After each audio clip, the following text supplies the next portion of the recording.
जय हिंद दोस्तों, आप सभी का स्वागत है एग्जाम पुल में।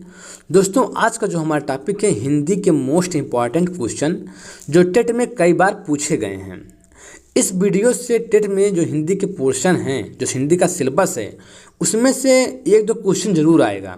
इस वीडियो से टेट में एक दो क्वेश्चन जरूर आएगा, चाहे आप प्रीवियस ईयर का पेपर लेके मिला लीजिएगा।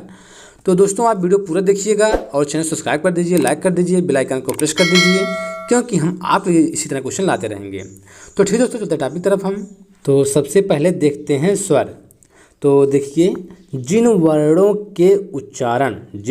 का उच्चारण बिना किसी अवरोध के तथा बिना किसी दूसरे वर्ण की सहायता से होता है, उन्हें क्या कहते हैं? उन्हें स्वर कहते हैं।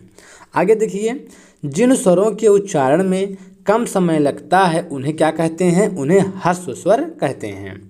और देखिए आगे, जिन स्वरों के उच्चारण में ह्रस्व स्वरों से अधिक समय लगता है, उन्हें क्या कहते हैं? उन्हें दीर्घ स्वर कहते हैं।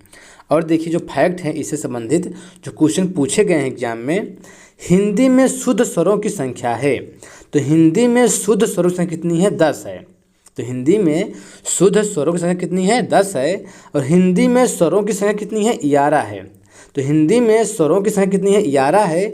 लेकिन अगर पूछता है कि हिंदी में कुल स्वरों की संख्या कितनी है? 13 है। ध्यान से समझिए, क्वेश्चन कई बार एग्जाम में पूछा गया है। तो हिंदी में शुद्ध स्वरों की संख्या कितनी है? 10 है। हिंदी में स्वरों की संख्या कितनी है? 11 है। लेकिन हिंदी में कुल स्वरों की संख्या कितनी है? 13 है। और देखिए, हिंदी में मात्राओं की संख्या है। तो हिंदी में मात्राओं की संख्या कितनी है? 10 है। और देखिए आगे क्वेश्चन, ह्रस्व स्वर, लघु स्वर, एक मात्रिक कहते हैं इसको, है कौन कौन सा है? आ, छोटा आ, छोटे ई, उ और री, ये सब क्या है? ये सब ह्रस्व स्वर कहलाते हैं। ह्रस्व स्वर कितने हैं? 4 हैं, आ, ई, उ, री। और दीर्घ स्वर कितने हैं? दीर्घ स्वर को गुरु स्वर कहते हैं। और द्विमात्रिक स्वर कहते हैं। कौन कौन है? बड़ा आ है, बड़ी ई, बड़ा उ, ए, आई, ओ, औ, ये क्या है? ये दीर्घ स्वर है। कई बार एग्जाम में पूछा गया कि दीर्घ स्वर कौन सा है, ह्रस्व स्वर कौन सा है, तो आप इसको याद रखिए। आगे देखिए, मूल स्वर, जड़ स्वर, नैसर्गिक स्वर और बीजाक्षर स्वर, मतलब इनका इतना नाम है। तो कौन कौन से हैं? आ है, ई है, उ है, री है, 4 होते हैं। और इसका देखिए, दीर्घ स्वर होते हैं, दीर्घ कहते हैं, गुरु कहते हैं, संधि स्वर कहते हैं और कृत्रिम स्वर कहते हैं, बनावटी स्वर। कौन कौन से हैं? बड़ा आ, बड़ी ई, उ, ए, आई, ओ, औ। ठीक है। और देखिए, जो आगे है, कई बार एग्जाम में पूछा गया है क्वेश्चन है, आगत स्वर है।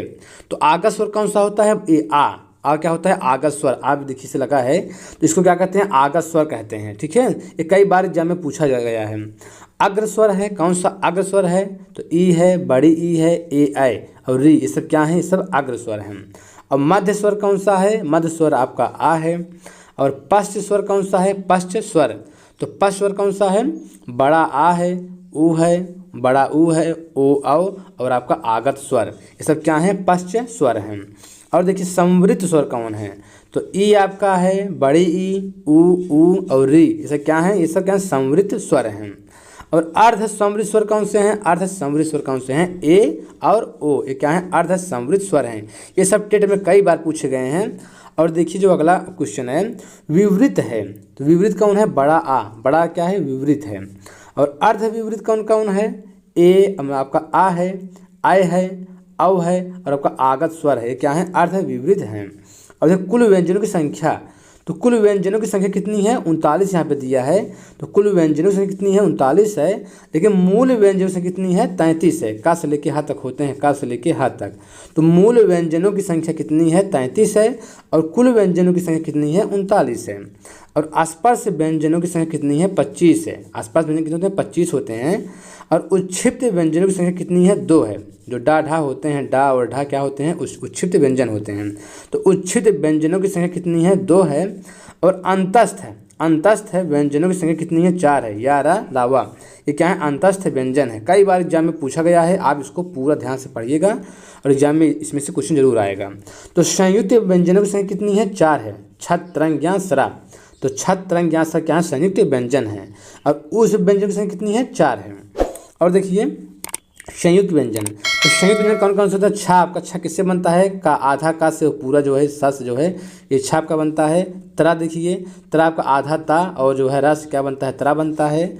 और ज्ञा, आधा ज और ये से क्या बनता है? आपका ज्ञा बनता है। और सरा देखिए, आधा सा और पूरा रा से क्या बनता है? सरा बनता है। यही चार क्या हैं? संयुक्त व्यंजन हैं।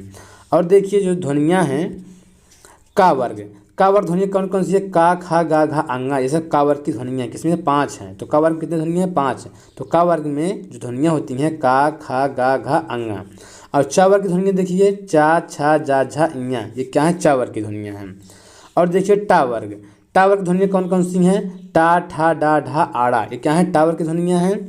और ता वर्ग की ध्वनियाँ देखिए, ता, था, दा, धा, ना, ये क्या है? ता वर्ग की ध्वनियाँ हैं। और पा वर्ग की ध्वनियाँ देखिए, पा, फा, बा, भा, मा, ये क्या है? पा, फा, बा, भा, मा, पा वर्ग की ध्वनियाँ हैं।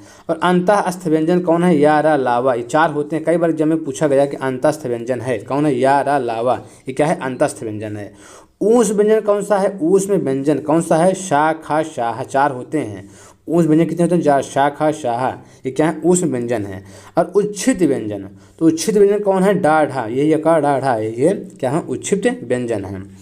और देखिए जो आपका संयुक्त व्यंजन कौन है? छत्रंग, ज्ञासरा, छत्रंग, ज्ञासरा क्या है? संयुक्त व्यंजन है। अर्धस्वर कौन है? या, वा, ये कई बार जब में पूछा गया है अर्धस्वर, तो अर्धस्वर कौन सा है? या, वा क्या है? अर्धस्वर हैं। लुंठित व्यंजन, ये कई बार जब में भी पूछा गया, लुंठित व्यंजन कौन है? रा है। तो टेट में कई बार पूछा गया है, तो लुंठित व्यंजन कौन सा है? रा है। और पार्श्विक व्यंजन कौन सा है? ला है। पार्श्विक व्यंजन कौन सा है? ला है। और ऊष्म संघर्षीय व्यंजन कौन सा है? सा, खा, शा, हा है।